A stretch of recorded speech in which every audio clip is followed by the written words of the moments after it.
Hello friends, radio उड़ान a flight of life पर पेश है न्यू शो एंटरटेनमेंट एक्सप्रेस। मैं हूं आपका अपना आरजे अभय और मैं आरजे तनीषा। आप सुनेंगे ओटीटी की तमाम अपडेट्स। इसके साथ ही कौन सी मूवी रिलीज हुई है और कौन सी होने वाली है, मूवीज का कंप्लीट रिव्यू, बॉलीवुड की चटपटी गॉसिप्स और खबरें। साथ ही याद करेंगे पुराने एरा को और सुनेंगे कुछ ब्यूटीफुल सॉन्ग्स। तो फिर शुरू करें। OTT express.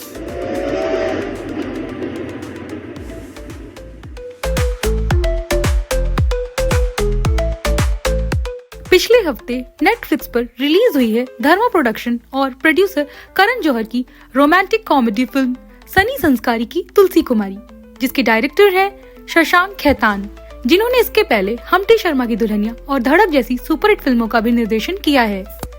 सनी संस्कारी यानी वरुण धवन प्यार करता है अनन्या यानी सानिया मल्होत्रा से, वहीं दूसरी तरफ तुलसी कुमारी यानी जानवी कपूर लव करती है विक्रम यानी रोहित शराफ से।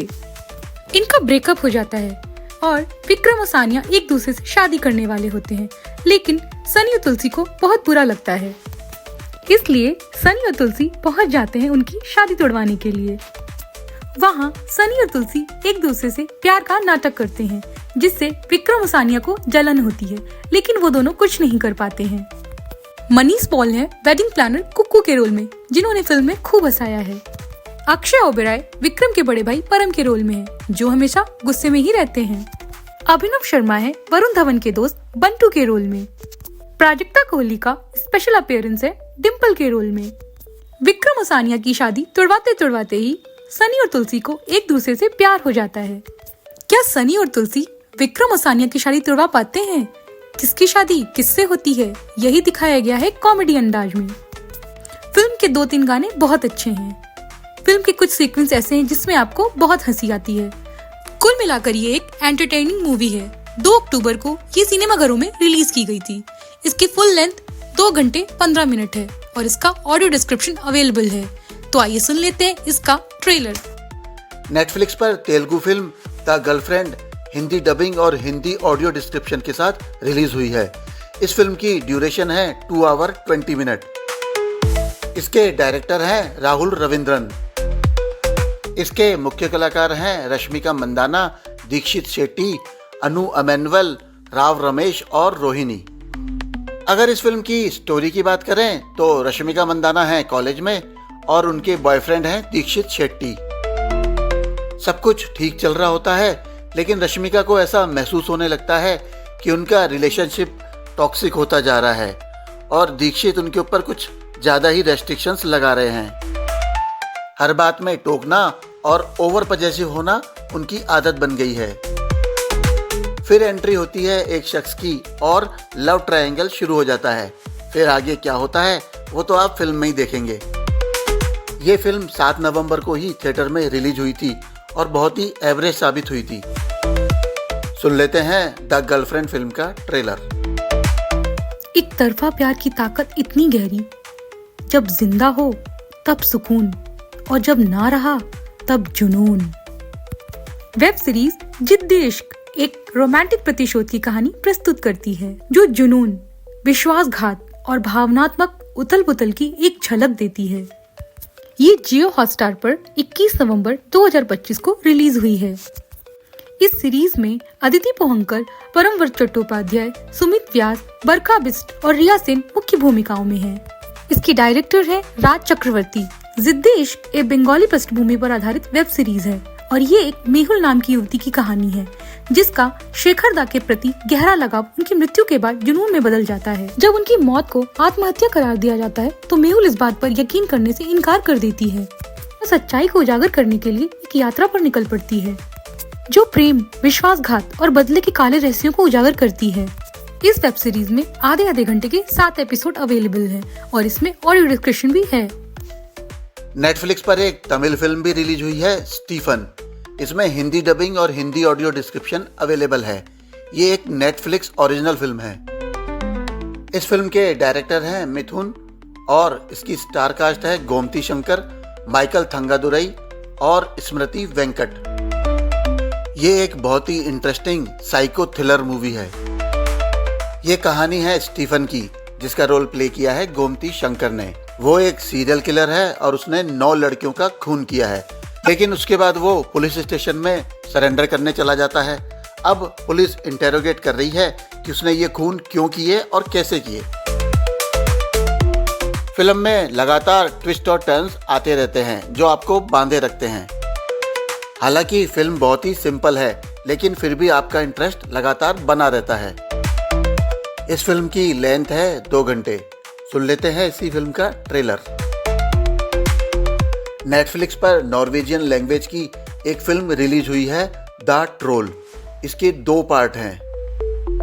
दोनों ही पार्ट की ड्यूरेशन लगभग 1 आवर 40 मिनट है। दोनों ही फिल्में हिंदी डबिंग और हिंदी ऑडियो डिस्क्रिप्शन के साथ अवेलेबल हैं। इसका पहला पार्ट 2022 में रिलीज किया गया था। ये कहानी है नोरा टेडेमन की, जो कि समाज से अलग हो चुकी हैं और अब सामना करती हैं एक नए ट्रोल के जागृत होने का। पुराने दोस्त एंड्रियाज नोरा को वापस बुलाते हैं। जब एक ट्रोल, जो कि एक प्राचीन राक्षस है, वो मानवता को नष्ट करने के लिए जाग उठता है। फिल्म की कहानी नॉर्वेजियन मिथकों को आधुनिक तकनीक से जोड़ती है, लेकिन ज़्यादातर ये राक्षसों के टकराव और एक्शन पर केंद्रित है। फिल्म की कहानी तो इंटरेस्टिंग लग रही है। आपको दोनों पार्ट साथ में ही देखने पड़ेंगे, क्योंकि पहला पार्ट जहां खत्म होता है, दूसरा वहीं से शुरू होता है। तो आप देखिए ये interesting film. Welcome back after the break. पेश है मूवी एक्सप्रेस। आज हम रिव्यू करेंगे हाल ही में रिलीज हुई फिल्म धुरंधर का। रणबीर सिंह, अक्षय खन्ना, आर माधवन, संजय दत्त, अर्जुन रामपाल और राकेश बेदी। फिल्म के डायरेक्टर हैं आदित्य धर। ये भारत पाकिस्तान के बीच एक्शन के बारे में है, लेकिन इसमें पाकिस्तान की तरफ को दिखाया गया है कि कैसे वहाँ पर भारत के खिलाफ साजिशें चलती हैं, इंडिया में कैसे टेररिस्ट अटैक प्लान होते हैं। फिल्म की कहानी कुछ इस तरह से है कि भारत पाकिस्तान के टेररिस्ट अटैक से बहुत परेशान है और आईबी चीफ अजय सान्याल यानी कि आर माधवन एक मिशन लॉन्च करते हैं, मिशन धुरंधर। पाकिस्तान की तरफ जो कैरेक्टर दिखाए गए हैं उसमें सबसे पहले है हमजा, जो रणबीर सिंह बने हुए हैं, और दूसरे हैं रहमान टकैत, जो अक्षय खन्ना बने हुए हैं। एसपी असलम चौधरी हैं संजय दत्त। मेजर इकबाल बने हैं अर्जुन रामपाल। एलिना जमाली के रोल में है एक्ट्रेस सारा अर्जुन। जमील जमाली ये बने हुए हैं राकेश बेदी। इनका कैरेक्टर बहुत ही मजेदार है और इन्होंने दर्शकों को खूब हंसाया है। स्टोरी बहुत ही डिफरेंट है और इसमें कई सारे ट्विस्ट एंड टर्न्स हैं जो फिल्म के इंटरेस्ट को शुरू से अंत तक बनाए रखते हैं। हालांकि फिल्म की लंबाई 3 घंटे 50 मिनट है। ये फिल्म इंटरवल से पहले 2 घंटे की है और उसके बाद 1.5 घंटे की। बेहतरीन स्क्रीन प्ले के बदौलत दर्शकों को इतनी लंबी फिल्म भी बांधे रखने में कामयाब रहती है। पाकिस्तान की पॉलिटिक्स के बारे में भी बहुत कुछ बताया गया है। इस फिल्म के डायलॉग भी आदित्य धर के हैं, जो बहुत ही मजेदार हैं। रणबीर सिंह ने अपने रोल को बहुत ही बेहतरीन ढंग से निभाया है। ऐसा लगता है कि वो रोल बस इनके लिए ही बना हुआ था। रणबीर ने बहुत ही ब्रिलियंट और एक्स्ट्राऑर्डिनरी परफॉर्मेंस दिया है। अक्षय खन्ना को डायलॉग्स तो कम मिले हैं, लेकिन उनके एक्सप्रेशंस लाजवाब हैं। इस फिल्म का म्यूजिक दिया है शाश्वत सचदेव ने और फिल्म का म्यूजिक बढ़िया है। ये फिल्म बहुत ही वायलेंट है। इसके सामने आपको एनिमल और मार्को फिल्म का वायलेंस भी बहुत कम लगेगा। इस फिल्म के ऑफिशियल ओटीटी पार्टनर है नेटफ्लिक्स। तो चलिए सुन लेते हैं इस फिल्म का एक रोमांटिक सॉन्ग, जिसे गाया है अरिजीत सिंह ने और लिरिक्स हैं इरशाद कामिल के और म्यूजिक है शाश्वत सचदेव का। लव, बीट्स और एक शानदार केमिस्ट्री आपको देखने को मिलेगी कार्तिक आर्यन और अनन्या पांडे स्टारर फिल्म तू मेरी मैं तेरा तू मेरी में। 25 दिसंबर को रिलीज होने वाली इस फिल्म का टीजर तो हम आपको पहले ही सुनवा चुके हैं। तो आज सुन लेते हैं इसका पहला गाना, जो कि टाइटल सॉन्ग है। इसे गाया है विशाल और शेखर ने। म्यूजिक भी विशाल शेखर का है और इसे लिखा है अन्विता दत्त ने। इस गाने को कोरियोग्राफ किया है रेमो डिसूजा ने। मुझे लगता है अब की बार न्यू ईयर पार्टी में ये गाना धूम मचाने वाला है। तो सुन लेते हैं यही beautiful song. Actor comedian Kapil Sharma की नई फिल्म किस किस को प्यार करूं 2 12 दिसंबर को रिलीज हो रही है। किस किस को प्यार करूं 2 फिल्म के डायरेक्टर हैं अनुकल्प गोस्वामी और इसकी स्टार कास्ट में शामिल हैं कपिल शर्मा, हीरा वारेना, पारुल गुलाटी, आयशा खान, त्रिधा चौधरी और मनजोत सिंह। किस किस को प्यार करूं 2 की कहानी कुछ ज्यादा ही मजेदार है। इसमें दिखाया गया है कि कपिल शर्मा पहले फिल्म वाली परेशानियों से तो बाहर निकल आते हैं, लेकिन बाद में उनकी जिंदगी में और भी उलझनें पैदा हो जाती हैं। इस बार वो 3 अलग अलग धर्मों की लड़कियों से शादी कर बैठते हैं और फिर कहानी शुरू होती है सारी पत्नियों को एक दूसरे से बचा कर रखने की। फिल्म में ढेर सारी कॉमेडी, कंफ्यूजन और ड्रामा भरा हुआ है। तो आइए सुन लेते हैं इसी फिल्म का कॉमेडी से भरा हुआ ये ट्रेलर। News express.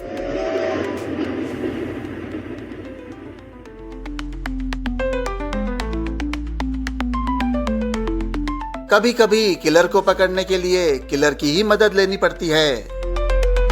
जी हाँ, माधुरी दीक्षित एक बार फिर नजर आने वाली हैं एक वेब सीरीज में, मिसेज देशपांडे। ये एक साइकोलॉजिकल थ्रिलर वेब सीरीज है जो कि जियो हॉटस्टार पर 19 दिसंबर को रिलीज होने वाली है।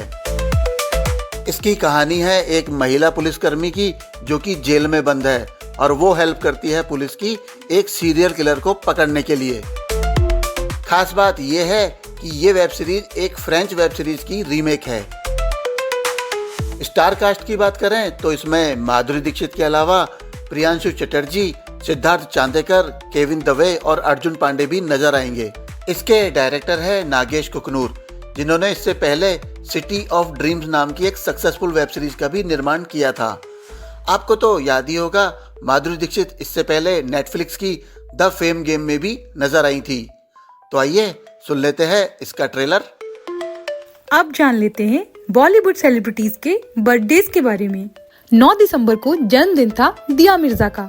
उनकी पहली फिल्म थी रहना है तेरे दिल में। इस फिल्म में उनके साथ आर माधवन और सैफ अली खान ने काम किया है। ये एक बेहतरीन रोमांटिक मूवी थी। 9 दिसंबर को ही जन्मदिन होता है दीनू मौर्य का, जिन्होंने एक्ट्रेस बिपाशा बासु के साथ अपनी पहली फिल्म राज में काम किया। इसके बाद वे गुनाह और इश्क है तुमसे जैसी फिल्मों में नजर आए। 11 दिसंबर को जयंती थी दिलीप कुमार की, जिनका जन्म हुआ था 1922 में। 14 दिसंबर को बर्थ एनिवर्सरी है राज कपूर की, जिनका जन्म 1924 में पेशावर में हुआ था। 15 दिसंबर को जन्मदिन है उषा मंगेशकर का, जो कि सिंगर भी हैं और वो महान गायिका लता मंगेशकर की छोटी बहन है। 17 दिसंबर को जन्मदिन आता है जॉन अब्राहम का, जिन्होंने बिपाशा बासु के साथ अपने फिल्मी करियर की शुरुआत फिल्म जिस्म से की थी। इसके बाद उन्होंने फोर्स, धूम, सत्यमेव जैसी सुपरहिट फिल्मों में भी काम किया। तो आइए अब सुन लेते हैं फिल्म सत्यमेव जयते का एक सॉन्ग, जिसके सिंगर हैं नेहा कक्कड़, ध्वनि भानुशाली और इसका म्यूजिक है तनिष्क बागची का और इसका ऑडियो है टी सीरीज पर। आमिर खान प्रोडक्शन में एक नई फिल्म आ रही है, हैप्पी पटेल खतरनाक जासूस। ये फिल्म 16 जनवरी को रिलीज होगी। ये एक कॉमेडी एक्शन रोमांटिक फिल्म है। इसमें कॉमेडियन वीरदास और मोना सिंह मेन लीड में है। इसका एक अनाउंसमेंट टीजर रिलीज हुआ है, तो सुन लेते हैं यही टीजर। ब्रेक के बाद आपका फिर से स्वागत है।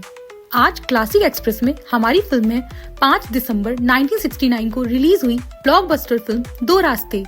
इस फिल्म की लीड कास्ट है राजेश खन्ना, मुमताज, बलराज साहनी, प्रेम चोपड़ा, बिंदु, ललिता पवार, कामिनी कौशल, असित सेन, जूनियर महमूद, बीरबल, वीना कुमारी, लीला मिश्रा और जयंत।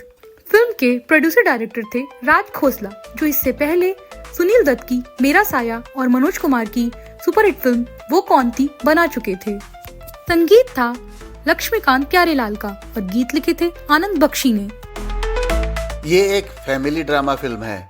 डायरेक्टर राज खोसला पहले इसका नाम माँ के आंसू रखना चाहते थे, लेकिन बाद में उन्होंने इसे बदलकर दो रास्ते रखा। 1969 में ये फिल्म कमाई के मामले में दूसरे नंबर पे थी। इसकी लागत थी 30 से 40 लाख रुपए और इसने बॉक्स ऑफिस पर 3.25 करोड़ का बिजनेस किया था। इस साल पहले नंबर पे थी राजेश खन्ना की फिल्म आराधना और तीसरे नंबर पे थी शशि कपूर की सुपरहिट फिल्म एक फूल दो माली। डायरेक्टर राज खोसला अपनी फिल्म में पहले मनोज कुमार को लेना चाहते थे, क्योंकि उनके साथ उन्होंने अनीता, दो बदन और वो कौन थी जैसी सुपरहिट फिल्मों में काम किया था। लेकिन मनोज कुमार उस समय बिजी थे अपनी फिल्म पूरब और पश्चिम में, इसलिए उन्होंने मना कर दिया। बाद में राज खोसला ने ऑफर किया संजय खान को, लेकिन उन्होंने बहुत अधिक फीस की डिमांड की, इसलिए उन्हें रिजेक्ट कर दिया गया। राज खोसला इससे पहले गुरुदत्त की सीआईडी, जिसमें हीरो थे देवानंद, और एक मुसाफिर एक हसीना जैसी सफल फिल्मों का निर्देशन कर चुके थे। इन दिनों राजेश खन्ना तेजी से सफलता की सीढ़ियां चढ़ रहे थे, इसलिए राज खोसला ने उन्हें ही कास्ट किया और उनका ये फैसला सही भी साबित हुआ।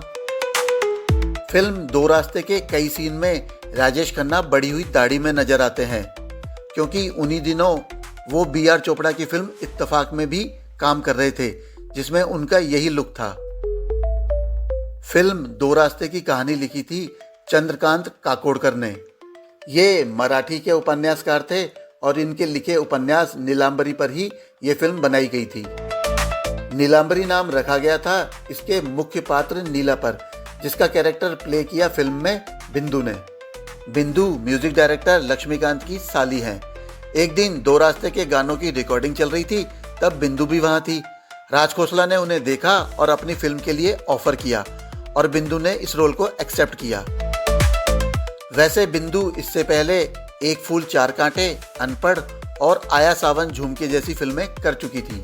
इन्हीं दिनों बिंदु राजेश खन्ना के साथ फिल्म इत्तेफाक में भी थी। दो रास्ते में बिंदु का कैरेक्टर नेगेटिव था। फिल्म दो रास्ते में राजेश खन्ना और मुमताज दूसरी बार एक साथ नजर आए थे। इससे पहले वो इसी साल फिल्म बंधन में थे और इसके बाद अगले साल उनकी सुपरहिट फिल्म आई थी सच्चा झूठा, जिसके डायरेक्टर थे मनमोहन देसाई। ईयर 2002 में अनुपम खेर ने एक फिल्म डायरेक्ट की थी ओम जय जगदीश, जिसमें अनिल कपूर, अभिषेक बच्चन और फरदीन खान थे। इस फिल्म की स्टोरी बहुत हद तक दो रास्ते जैसी ही थी। फिल्म दो रास्ते में बीच बीच में आपको कई जगह एक पुराना गाना एक बंगला बने न्यारा सुनाई देता है, जो कि 1937 में आई फिल्म बड़ी बहन का था, जिसे गाया था केएल सहगल ने। इस गाने के लिए फिल्म दो रास्ते के क्रेडिट्स में इसकी music company Hindustan musical product limited को क्रेडिट भी दिया गया है। फिल्म दो रास्ते एक सुपरहिट फिल्म थी, लेकिन उसके बाद भी राज खोसला और राजेश खन्ना साथ में काम नहीं कर पाए। उनकी बस एक ही फिल्म आई 1975 में, प्रेम कहानी। 1970 में हुए 18वें फिल्म फेयर अवार्ड्स में इस फिल्म को 7 नॉमिनेशन मिले। Best film, best director, best supporting role में Bindu, best music director, best lyrics Anand Bakshi for Bindiya Chamkegi और इसी गाने के लिए लता मंगेशकर को। लेकिन अवार्ड मिला केवल बेस्ट स्टोरी के लिए, क्योंकि इस साल के अधिकतर अवार्ड तो जीत ले गई थी फिल्म आराधना। तो आइए सुन लेते हैं लता मंगेशकर जी की आवाज में इसी फिल्म का ये सुपरहिट सॉन्ग बिंदिया चमकेगी। आज के लिए इतना ही। अब मिलेंगे अगले हफ्ते। तब तक के लिए बाय बाय। और आप लोग तब तक सुनते रहिए रेडियो उड़ान, अ फ्लाइट ऑफ लाइफ। इस एपिसोड की स्क्रिप्टिंग, एडिटिंग और मिक्सिंग की है अभय गोयल ने। आप मुझे इंस्टाग्राम पे भी फॉलो कर सकते हैं।